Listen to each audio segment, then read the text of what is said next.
رشتہ داروں میں بھی زبان سے دعوت نہ دیا کرو، اپنے اخلاق سے، چونکہ رشتہ دار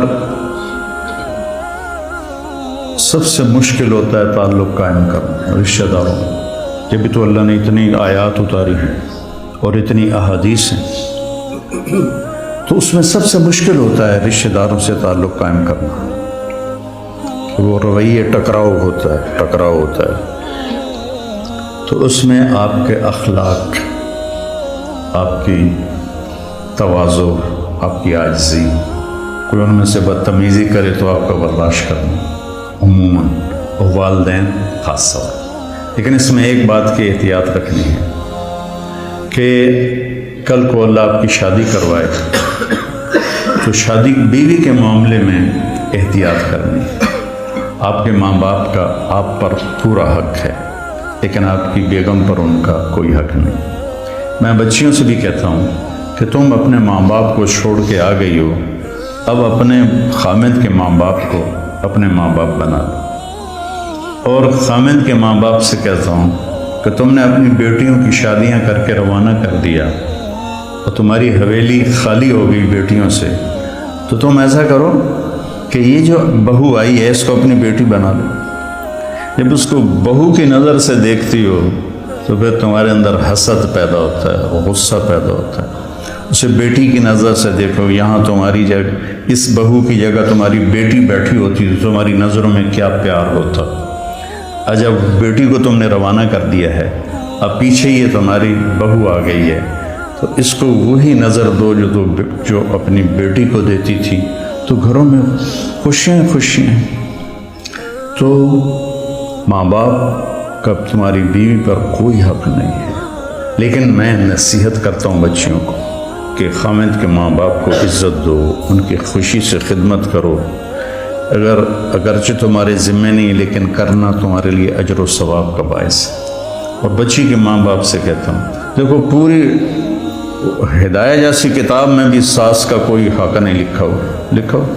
خامد اور بیوی کے حقوق، اولاد کے حقوق، تو میری ذمہ اپنی ماں باپ کی خدمت ہے۔ میری بیوی خوشی سے تیار ہو جائے تو اس کا احسان ہے، اس کی نیکی ہے۔ زبردستی کر کے میں کروں ورنہ میں تجھے نکال دوں گا تو یہ ظلم ہے۔ ماں باپ کے کہنے پہ طلاق نہیں دینی، طلاق دے دو بڑی نافرمان ہے۔ اپنی بیٹی کے لیے کہتے ہیں وہیں رہو، وس کے رہو، ساڑھے کو نامی، اور بہو کو کہتے ہیں طلاق دے دو اسے، کسی کی بیٹی ہے۔ تو اس میں اعتدال کا راستہ اختیار کرنا یہ آپ لوگوں کی ذمہ ہے۔ اور جب بھی بیوی کی تمہیں شکایت سننے کو ملے، پہلے تحقیق کرنا، پھر کوئی بات کرنا۔ عموماً شکایتیں غلط ہوتی ہیں۔ ایک ہماری رشتے میں پڑنانی تھی، رشتے میں مجھے ابھی پتہ ہی نہیں کہ وہ میری کیا لگتی تھی، تو وہ آئی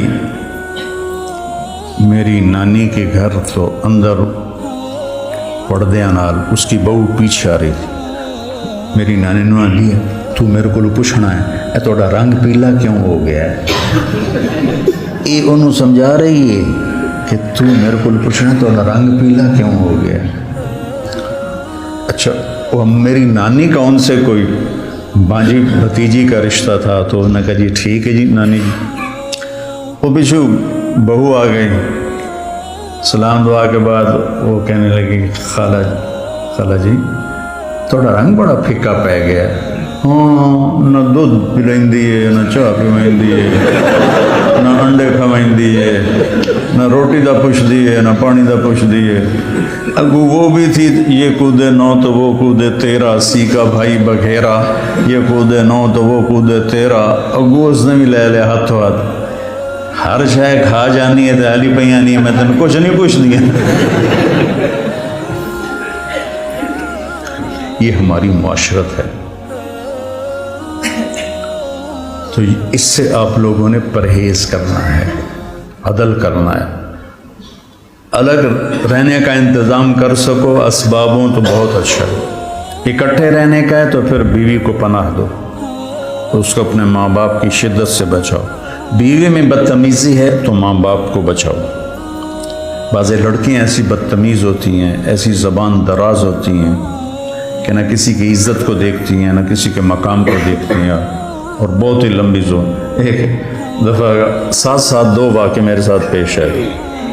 ایک عورت، ایک دوست نے کہا کہ ایک خاتون آپ سے ملنا چاہتی ہیں، اس کے خامند کھرب پتی ہیں، کھرب پتی، ملا دو۔ وہ آ گئیں، 50 سال پلس ان کی عمر تھی، تو بیٹھتے ہی رونے لگیں۔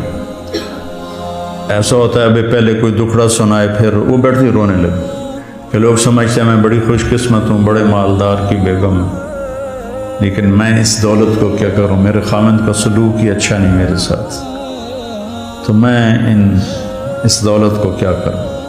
ٹھیک، اس سے کوئی چند ہفتے بعد میں کراچی جا رہا تھا، جہاز میں ایک نوجوان بڑا خوبصورت میرے پاس آ گیا، کہنے لگا مولانا صاحب اللہ نے مجھے سب کچھ دیا ہے، رزق دیا ہے، گھر دیا ہے، دولت دی ہے، لیکن میں اپنی بیوی سے اتنا تنگ ہوں، اس کی 30 فٹ لمبی زبان ہے۔ میں کہا 29.5 فٹ کٹ دے، باقی 6 انچ منہ میں چران دے۔ اس کی 30 فٹ لمبی زبان ہے۔ تو ایک بیوی کی بدتمیزی سے پریشان ہے، ایک خامند کی بدتمیزی سے پریشان ہے۔